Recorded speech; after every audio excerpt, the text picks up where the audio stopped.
Welcome. You are listening and watching Rashkin Report. My name is Yuri Rashkin. Welcome. I am excited to have you join us here today.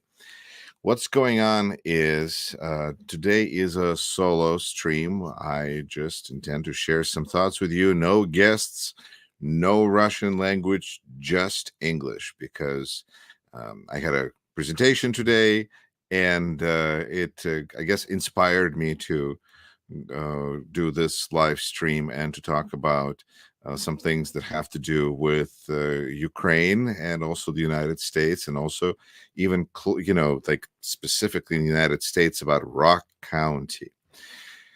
So first things first, my name is Yuri Rashkin, and I was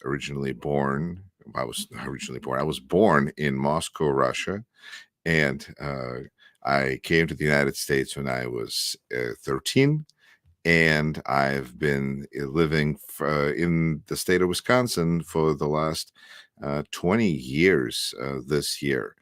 I currently serve as Rock County Supervisor, District 16, here in Rock County, representing downtown Beloit.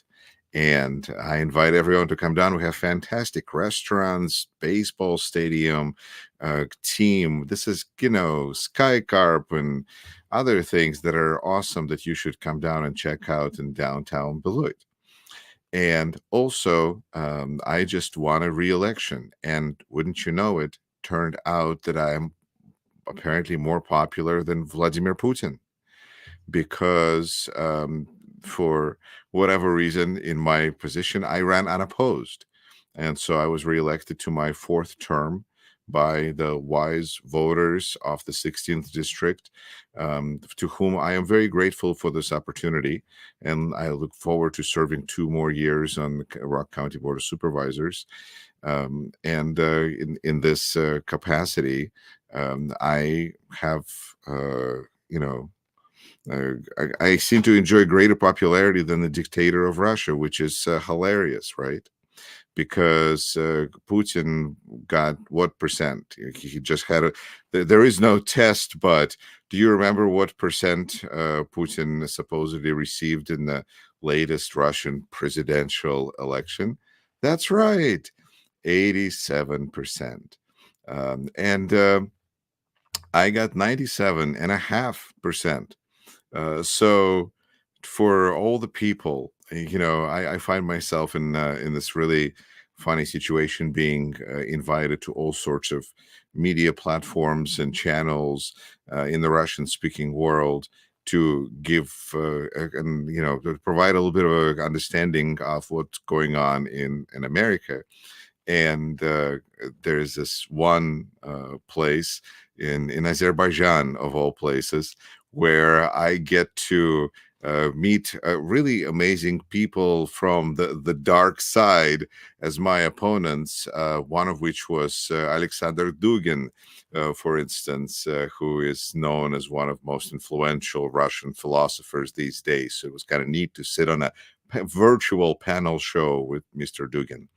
And lately, a couple of people that I've encountered both decided to speak about the North Korean dictator as an example of a popular leader, saying that Kim Jong-un, the North Korea, is more popular than Joe Biden.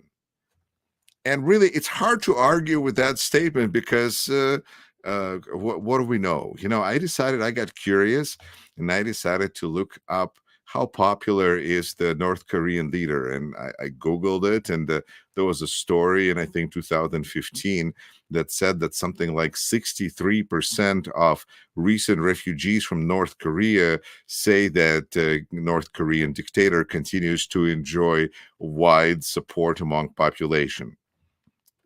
That's kind of where it's at with a dictatorship. So it's hard to know exactly how many people are supporting Putin and if votes were counted. But nonetheless, I have been being reelected. Look forward to serving Rock County for the next 2 years. And that's very exciting. We're going to have great things happening. But on the national level, things are a little troublesome for me because not for me alone, far from it, but I have to tell you that in my capacity as lately a news analyst, speaking Russian to Russian speakers all over the world on different platforms, I these days I used to appear in Russia. That has come and gone, and that's okay because I speak way too nicely of the heroic Ukrainian people that in Russia they can't stomach that kind of language, and I'm no longer welcomed, as far as I can tell, on RTVI, which is a Russian language channel out of New York. Used to be popular because they didn't have anybody who would tell them anything from, I think, Democratic Party's point of view. I think they were just lacking strongly. Maybe there was somebody, but they were calling me often for a while. And then when the big war started in 2022, and I said a couple of times on the air, Slava Ukraini, and they swallowed their tongues. I think after that, they stopped inviting me. Oh, well. It's their loss as far as I'm concerned. But being able to speak on Ukrainian news media channels, and lately being pretty often invited to speak on Ukrainian TV and news marathons. Again, I think one of the features that I think attracts that news media to me is my general optimism about the situation. Russian speaking people tend to be very negative in their outlook. It's a kind of a national, not national, like a language trait. And then I probably have just didn't live long enough in Russia and only spend my childhood there, didn't go through compulsory military service, didn't work in Russia, so didn't get that kind of a negativity around me. And therefore, I have a positive outlook. For instance, I believe that Ukraine will win. And therefore, find myself being often invited in situations where that kind of positive thinking is welcomed and perhaps even desperately needed. So I go on Ukrainian TV and I talk about American politics, and I answer and explain to anybody who will pay attention what is going on. I do similarly with the Russian language news station in Israel, which is a very different audience, let me tell you. But also, I get to speak to audiences in Azerbaijan, and so from time to time, different things come up. And it's very interesting for me, as somebody who just follows American politics, to be in these different platforms and get the kind of different questions that I get to talk about, that will allow me to talk about what it is that I know, that I love, the American politics and the election system and democracy, and how awesome it is and how it works, and all the drama that comes with it. And I love it. And I have been kind of experiencing how people are feeling about America firsthand. And I gotta tell you, the authority, the respect for America, respect for American authority, the respect for America in general is kind of down right now. And I don't mind speaking about all the wonderful possibilities that Democrats have during the election time, because there's lots of reasons why Joe Biden is likely to win re-election. There's lots of reasons why uh, the House of Representatives is likely to go under Democratic control, and thus allowing aid to Ukraine to again begin to flow. All of those things, the future is looking pretty bright, in my opinion, dare I say. But right now, that's too long for people who are as I speak, as I do my streams in Russian, I have people who are commenting about being under attack, being going to shelters and just dealing with war. And for them, American aid is far from soon enough. They can't wait until November. They can't wait until January of next year. And when America says that, or American president, I guess, American president says that we'll be there as long as it takes, and then their wallet has been, in a way, like, taken away, and the ability that we're still staying there, but without the wallet, but we're there. It doesn't quite have carry the same measure of respect and confidence in the future and in the present. And part of the big part of the problem is that if United States isn't there to make sure that international order is followed, then all of these countries figure that they have to make peace with all the bullies in the neighborhood, whether it's Russia, whether it's China, whether it's Iran. So it's a situation where really we have a lot to gain by just sticking to who we've been always. People have this image of America as the world's policeman. We may not want to carry that responsibility. We may not want to be world's policeman. We want to be world's leader, which is much better, I think. It's better to be the leader than the policeman of the world. It sounds like, who are all these people that I'm supposed to be policing over here? What the heck, right? But the problem is that we like to live in the world that has rules, that where rules are being followed, and somebody has to make sure that those rules are being followed, because otherwise we just want this. But if somebody comes in with a big stick, then they can just have whatever they want, unless there's somebody who's going to maintain that rules and order, whether it's in the United States, whether it's internationally. So this is something that it's a responsibility that we really can't get out of without losing reputation, first of all, and losing in all sorts of security, levels down the road. But first of all, it all starts with reputation. And I really liked when Mitt Romney was interviewed, and he was asked about what if the money is being misused? What if the money doesn't achieve all the gains on the battlefield? What about then? And his response was just that this is our reputation at stake. It's not about what is being done by what Ukrainians are going to do with this anymore. It's about our reputation as the United States, that we are there to stand by our words and defend our reputation and defend our allies. And so I just wanted to kind of get that information out there, because I think it is important for you, dear listener, to hear, because we are voters and we are therefore all stakeholders here in this situation, in this country. And in order for us to be active stakeholders, it would be best if we knew what was going on, to have some information. And so I'm glad to provide some information for you, partially information about how all of this looks. All of this looks from outside really bad. All this stuff that Speaker Johnson is doing, which is following Trump's tactic of delay,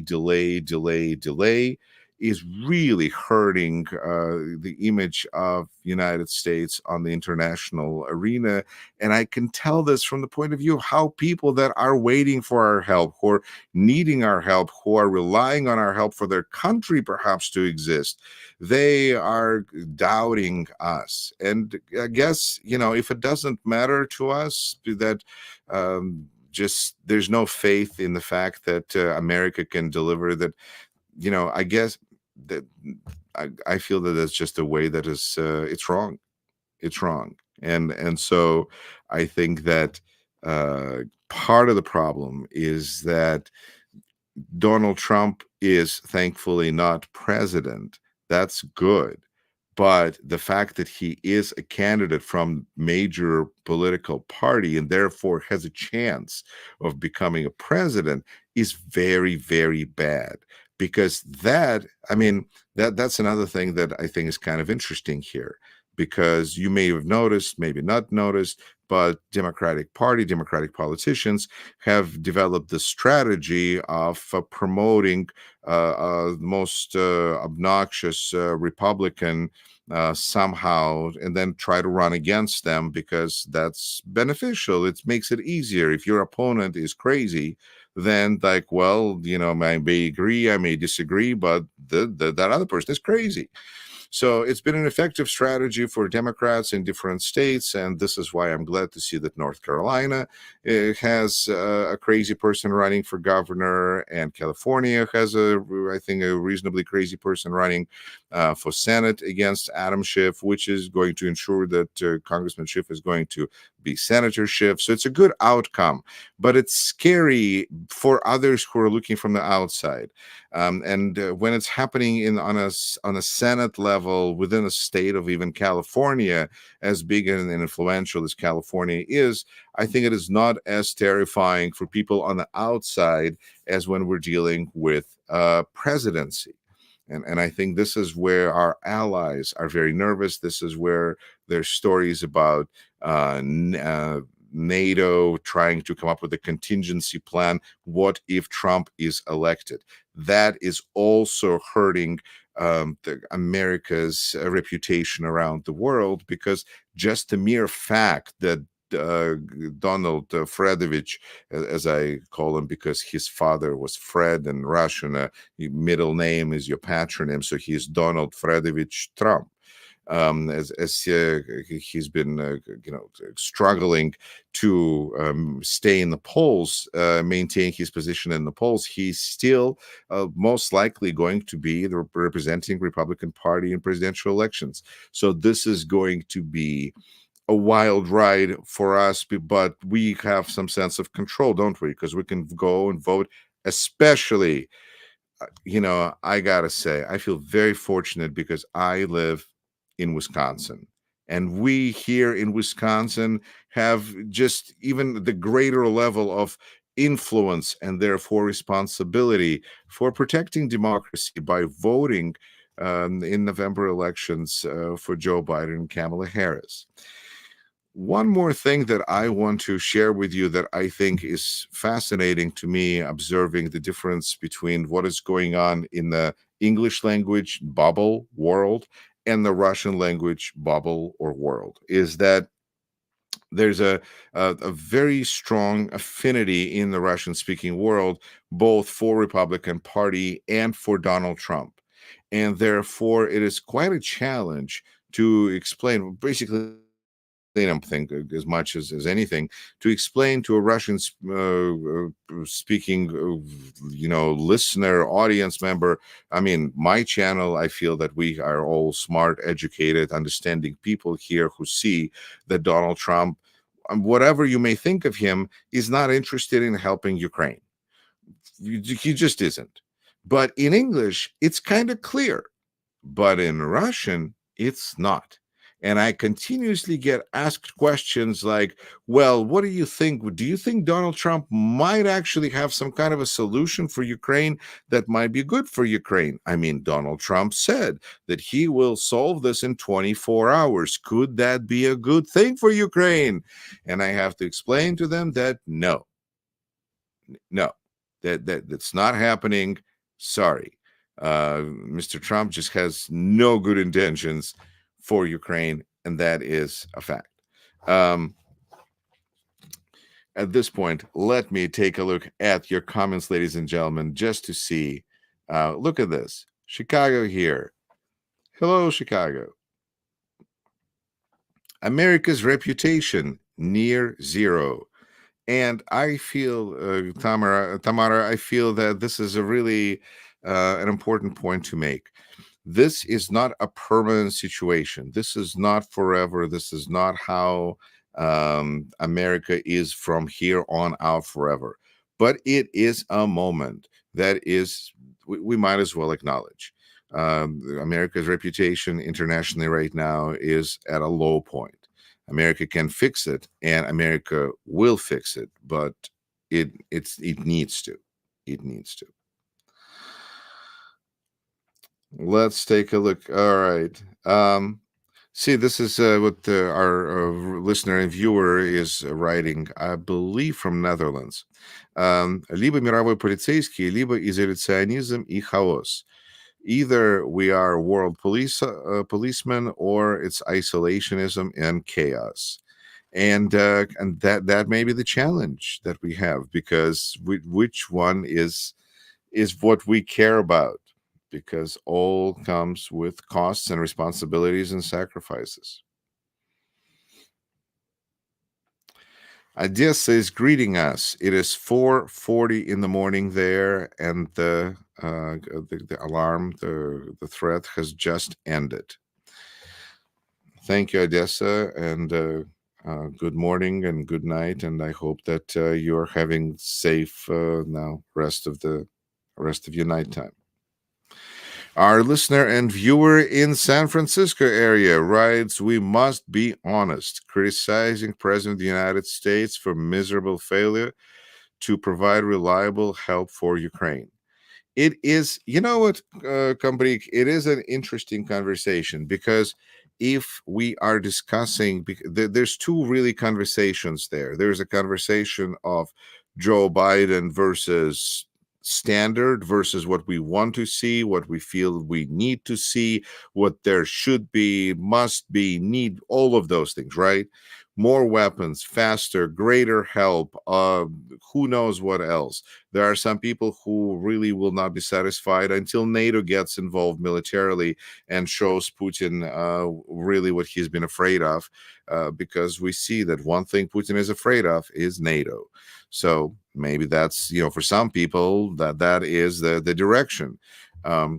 But until President Biden does that, he will be no good. And I feel that there's really smart, good people who are being very critical of President Biden. And in a perfect world, I can absolutely understand and appreciate their frustration, because we are not doing enough to help Ukraine, and we need to do more to help Ukraine. And it is within our abilities and capabilities, I believe, to help Ukraine. So yes. And that is one conversation. And the other conversation is, if Biden is one option and Biden is what Biden is, and we're not happy with what Biden does, then what is our choice? And we have a choice. We have an election. We can say we are so not happy with Joe Biden for any variety of reasons, any number of reasons, any particular reason. And in case of listeners and viewers of this particular channel, dissatisfaction with the level of aid to Ukraine could be one very good reason why a lot of people here could be not thrilled with President Biden. No matter how much he may feel he has done, he has not done as much as he can. And that is a very, that is a point that we can argue. And what is the solution? Is the solution to have somebody who is going to turn over Ukraine to Putin and is going to have people follow him into White House, who will likely wipe out democracy in this country as we know it? Or do we stick with Biden? And I think that for some people, this is a surprisingly difficult decision. And I think that as long as we're willing to have a conversation about what Biden needs to do, with the understanding that, of course, Biden is better than the alternative, then I'm glad to have that conversation all day long.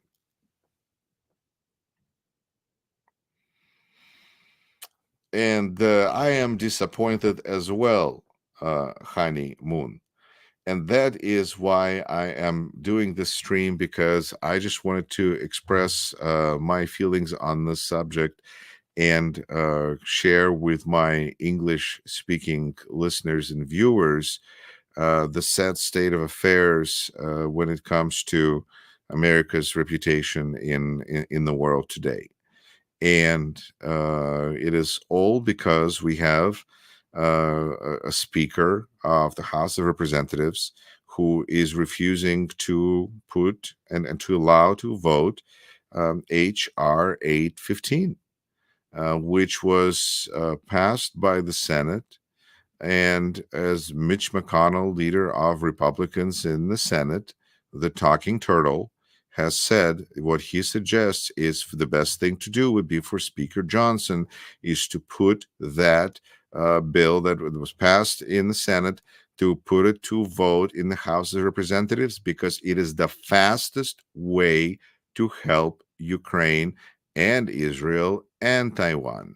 And that is the fastest way to, well, to improve and to help begin rebuilding at this point America's reputation, because so far we have not hit the bottom yet. We are continuing to fall, and that is also what troubles me in this conversation, because we have um, a break to all of this democratic machinery that is showing that democracy is so imperfect as to make people question its ability to defend itself. And all thanks to Speaker Mike Johnson. I will also express my hope/frustration that petition to discharge, which is what needs to be done. We see this on the county government level as well. If I offer a resolution that does not get a hearing at a committee level, I can gather enough signatures, and after a period of time, it will be put to vote to the full board. Something similar is going here in Congress, and we're all waiting to see if 218 signatures is a number that can be obtained. At last count, a few days ago, well, since they have to be there in person, that's pretty much the number that I think we still have, is 191 signatures were gathered. 190 signatures came from Democrats. One signature came from a Republican, and that Republican is Ken Buck from Colorado, who resigned. And like on the way out, I don't want to show any bad signs on in front of camera, but he gave a finger basically to Mike Johnson by signing this petition to discharge, because even though Ken Buck is no longer there, his signature remains valid. And that is so far one Republican who agreed to sign. Mike Gallagher, who is a Wisconsin representative, who is also leaving Congress before election time, and notably the election that I won the re-election, it is after this election that Representative Gallagher is planning on officially now resigning, because this means that there cannot be held a special election in Wisconsin and his seat will remain vacant. This is the kind of bravery we now see from Republican representatives. And I can only hope and encourage all of those Republican congressmen who understand that there is nothing happening in DC until November other than doing bidding of Donald Trump. And I don't know if that is why those people were running for office, because they know that they already are retiring. There's a number of people in Congress who are retiring, right? So why are they waiting until November? They can be of use and service to their country by retiring right now. And I urge all of those members of Congress who are planning on retiring anyway because they're sick and tired of what House of Representatives has become, leave now. That would be so, so great. And until that happens, we are stuck at 191 signatures, and it's not 218. And this is where I can only issue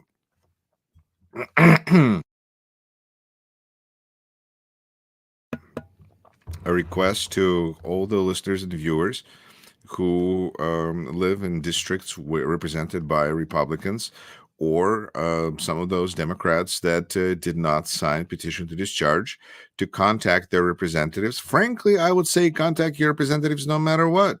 It's a good thing to do. If they sign petition to discharge, great. You can say thank you. It's fantastic. Thank you for signing petition to discharge. I think elected officials don't hear often enough with gratitude for whatever decision they decided to make. knowing full well that there will be lots of people that will be unhappy with them. So if they sign petition to discharge, that's great. They deserve praise and gratitude. And if they did not discharge, if they did not sign petition to discharge, then they need to be reminded of real. I don't know. I mean, is it fair to say shame they're bringing on the United States? Is it too strong? Um, but they're doing a great disservice to our country by not supporting Ukraine at this moment that is as difficult for Ukraine as it is important for the United States. So I hope that that message goes out loud and clear. With that, let's take a look at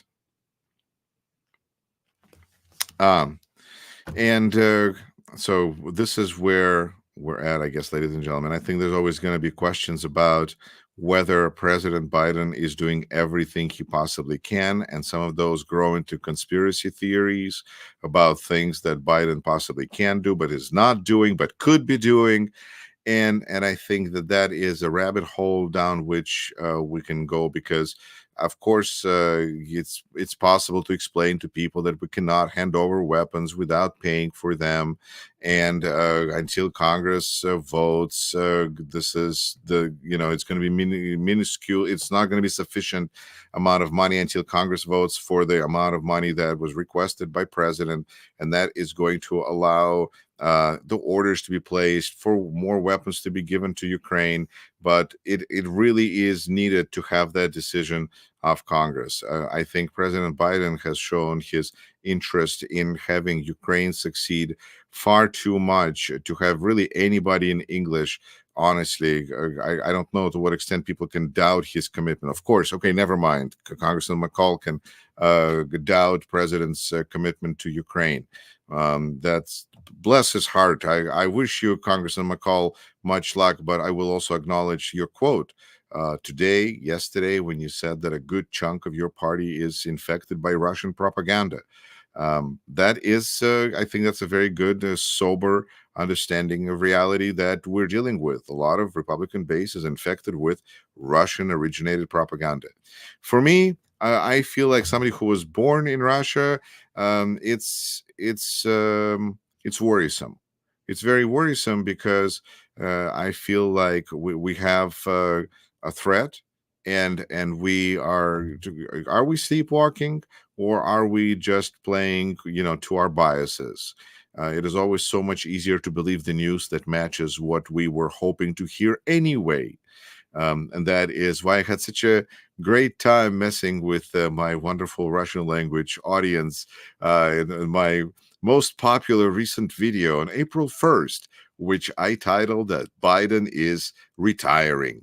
And I think that that was something that match the expectations of so many of my listeners who, for some reason, live in this conspiracy, believing in a conspiracy that's being spread, that either Biden is going to step aside or that Michelle Obama is going to be parachuted into the campaign. And all I can say is there's somebody I know who still owes me $10 because he thought that he was sure that Biden was going to leave by December because of all of this corruption that has been, found against. But I still am waiting for my $10. But you know what? I think I'd rather have a story. And as far as stories are concerned, President Biden is still there. But I'm very, I don't know what the word is. I I just managed to do an interview with Lev Parnas. You may have heard, a gentleman, I don't know, the man who gave testimony to Congress. This is the man who was sent by Trump and Giuliani to Ukraine to pressure Ukraine. This is the man who was behind the phone call that led to first impeachment of Trump. This is a man whose child is one of his children. Godfather is Rudy Giuliani. And then this was his first interview in Russian. And I felt just like this was a historic moment, I guess. And it was really cool to be able to capture that and to share that with people. So who am I to complain about anything? But, ladies and gentlemen, there's a lot of information out there for those who are interested. Please pay attention. And if you live in the United States, then we have really a special opportunity and responsibility, because the rest of the world, we can't even imagine how much influence we have as a country, and therefore we as voters have influence. Like Vladimir Putin's future is in some level decided by how we're going to vote in Wisconsin. I think that it's really incredible that we are also interconnected, and I hope that you will continue to pay attention, because it's important. We got to stay calm and focused, and we're going to win, because the good is going to win no matter what. Ladies and gentlemen, you are listening and watching Rashkin Report. My name is Yuri Rashkin. It's been a pleasure. Subscribe, hit like, and if you would like me to come in and speak a little more in detail to your group or organization, let me know. And hey, thanks to everyone who supports Rashkin Report on Patreon. Slava Ukraini!